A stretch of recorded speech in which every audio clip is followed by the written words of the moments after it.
Assalamualaikum warahmatullahi wabarakatuh. Bismillahirrahmanirrahim. Alhamdulillahi rabbil alamin. Wassalatu wassalamu ala rasul.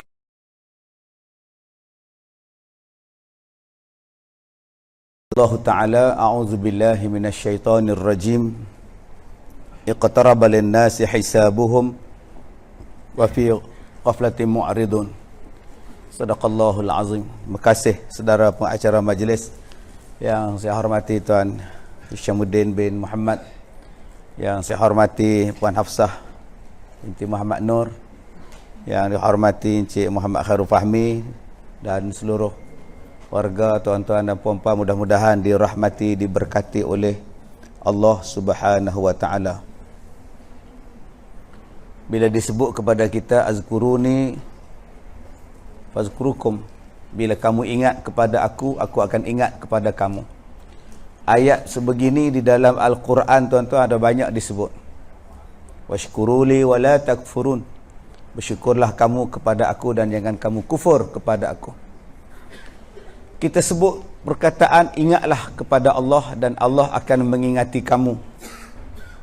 Sehinggalah Nabi SAW bersabda, ittaqullah aynama takunu, ittaqullah haitsuma kunta.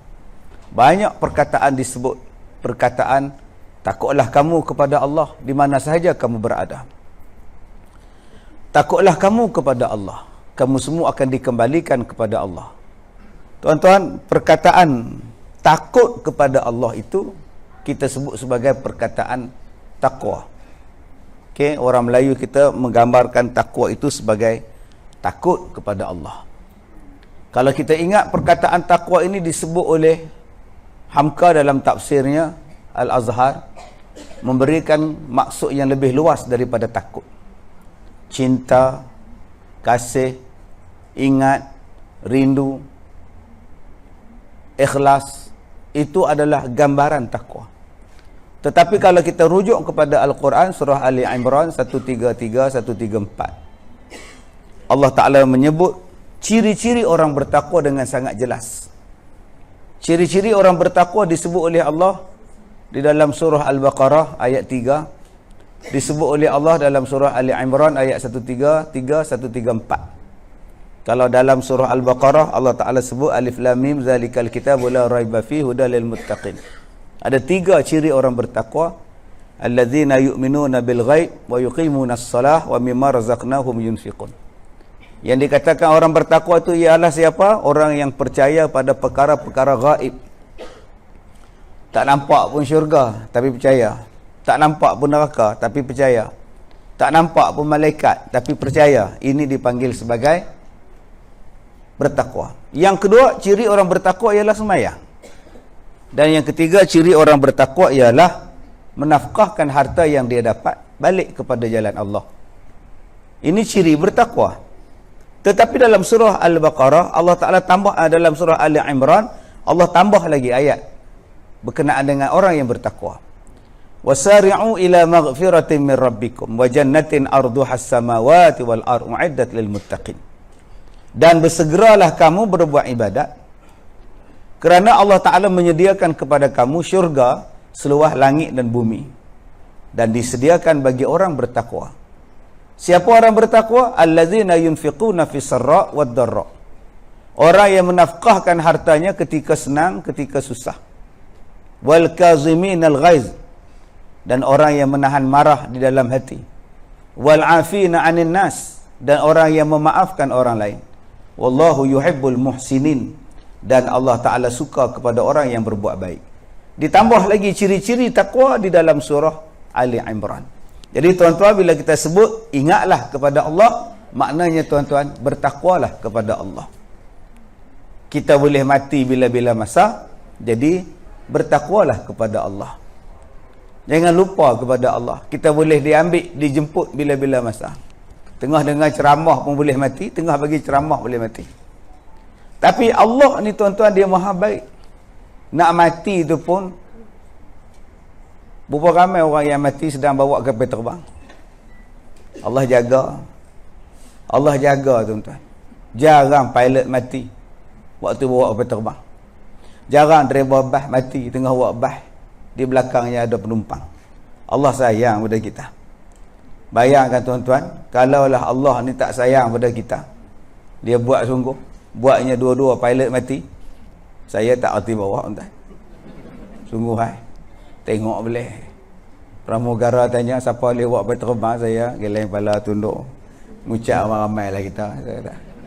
Jadi tuan-tuan, Allah ni maha baik. Sampai macam tu bijaknya Tuhan. Sebab Allah dah sebut dalam Quran.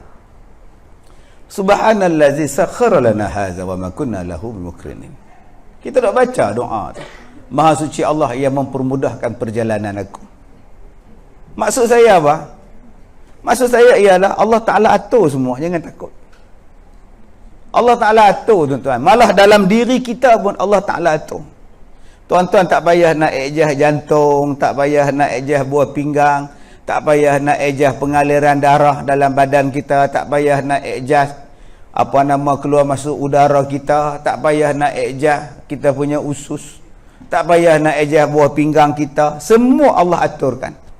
Untuk dalam diri kita tu pun Allah Ta'ala aturkan. Jangan bimbang, kamu hanya perlu jadi orang yang bertakwa kepada Allah. Rezeki Allah Ta'ala yang bagi kepada kita.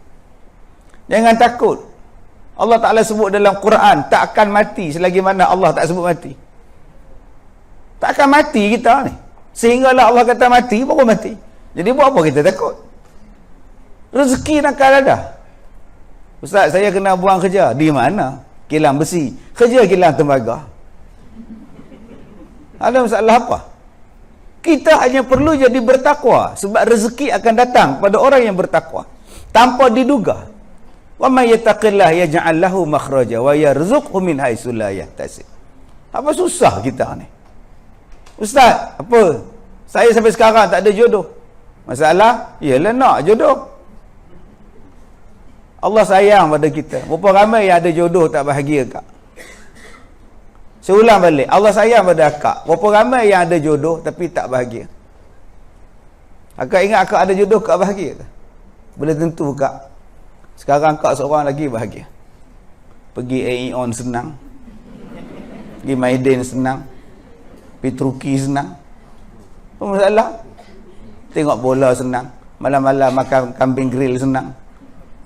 Tak bangun langsung pun tak apa, suami tak ada, hari cuti, senang. Kau ingat yang kahwin tu ramai kahwin tu bahagia? Berapa ramai sini tak bahagia? Tengok muka pun tahu. Unsen dia. Jadi akak, Allah Ta'ala nak bagi senang pada akak. Orang yang bertakwa itu ialah reda pada Allah. Reda, itulah takwa. Bila datang reda, Allah ingat pada dia, dia ingat pada Allah, tenanglah jiwa dia. Bunyi itu macam susah. Tak kena kat ustaz. Cuba kena kat ustaz. Masing-masing lah. Allah Ta'ala ni masing-masing rezeki. Itu nama dia masing-masing rezeki. Rezeki saya duduk atas betas. Rezeki tuan duduk di sofa. Saya panjang berbau. Panjang kat sofa ni tuan. Duduk menyandar ke belakang. Kaki tak sampai. Tergantung lagi seronok dia. Ni lagi seronok. Rezeki ni masing-masing. Yalah, tak kenal kat ustaz. Saya dah kata dah tadi, rezeki masing-masing. Awak diuji dengan ini, saya diuji dengan ini. Saya masa pergi Langkawi tu, museum 4D, 5D ke 4D nama ke, yang duk tergantung keluar gambar lah, gambar Firaun lah, gambar naik kapal kereta api lah, gambar macam-macam lah, buah apple lah. Masa tu saya tengah melawat, ada ceramah sana, dia orang bawa saya pergi. Tengok ustaz, ni kita tengah nak buat museum ni. Cantiknya gambar dia. Macam real Datuk tuan saya kata. Yang lukisnya orang Korea. Tuan bangka dah lukis. Dia lukis sebiji macam buah apple. Oh, pandai Korea ni. Saya pun sign.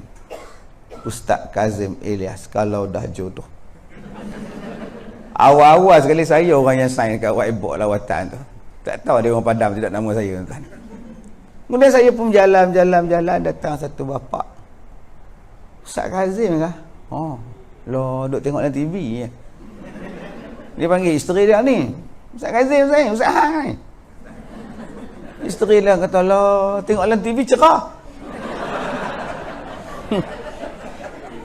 Lepas tu dia panggil anak dia. Anak dia OKU. Jenis hak keras. Hak badan keras. Zalim. Ya. Oh, peluk. Ailio ni. Meleleh ni. Ni. Kena kat baju saya. Ni. Tangan ni Ailio. Saya ingatkan seorang anak dia cacat. Lagi 2 orang main lagi. Loh, semua jenis tu. Zalim. Ada saya marah, Ailio dia melekat kat baju saya. Tak marah. Ada saya marah, tangan dia, Ailio melekat kat tangan saya. Tak. Sebab saya tahu lepas ni orang lain juga bersalam dengan saya. Ni kita kerjasama lah. Apa yang penting kerjasama Saya kata kat dia, abang tahniah. Abang bela anak-anak syurga. 3 ni syurga bang. Abang bela dia orang, mudah-mudahan dapat syurga. Walaupun berat. Nak bawa anak tu duduk menjerit tengah orang orang semua kat tengok apa tu. Budak OKU. Yang tak OKU menjerit. Tengok di stadium, woi referee bodoh. Itu tak OKU. Apatah lagi kalau OKU. Cakap punya kuat. Lantak fikir dia tak sihat. Kita kutuk dia, kita pula berdosa. Yang jadikan dia tak sihat tu Tuhan. Tapi Tuhan balas kepada dia dengan syurga. Jadi di mana jahatnya Tuhan? Kita hanya perlu pandang baik kepada Allah, redha pada Allah. Sebab Allah tidaknya jahat. Allah sentiasa baik. Di situ baiknya Tuhan. Jadi bila kita faham betul-betul Allah Ta'ala ni maha baik, apa yang Allah Ta'ala bagi pada kita itu baik, redha lah. Masalahnya ustaz, saya tak dapat apa yang saya minta. Saya nak yang itu. Tuhan tak bagi. Macam mana? Kalau Tuhan baik, dia bagi. Akak ada anak? Ada berapa orang? 4. Semua permintaan anak akak bagi ke? Tak ustaz. Anak saya hari tu nak minum racun, saya tak bagi. Anak saya hari tu ustaz nak keluar malam, saya tak bagi. Anak saya hari tu ustaz nak pergi shopping sana, saya tak bagi. Anak saya nak beli motor baru ni ustaz, saya tak bagi. Kenapa tak bagi? Akak kan mak yang baik, bagilah semua. Tengoklah ustaz, yang mana baik bagilah, yang mana tak baik tak bagi. Begitulah dengan Tuhan. Baik tak baik tu bukan letak pada kita. Baik tak baik tu Tuhan menilaikan. Kalau Allah tahu benda tu baik pada kita, dia bagi. Kalau benda tu tak sesuai dengan kita, dia tak bagi. Kalau benda tu tak sesuai dibagi sekarang, dia simpan, dia bagi masa zaman akan datang. Kalau tak sesuai dibagi dalam dunia, Allah Ta'ala akan bagi di hari kiamat. Pendek kata, ud'uni astajib lakum, minta kepada aku akan bagi. Tetap Allah bagi. Bila? Masa yang sesuai, tempat yang kena, dan sampai waktunya. Maka sebagai hamba Allah, sabar. Maka sabar itu adalah takwa kepada Allah. Banyak perkataan takwa. Tadi awal saya sebut takut. Redha pun adalah takwa. Sabar juga adalah takwa.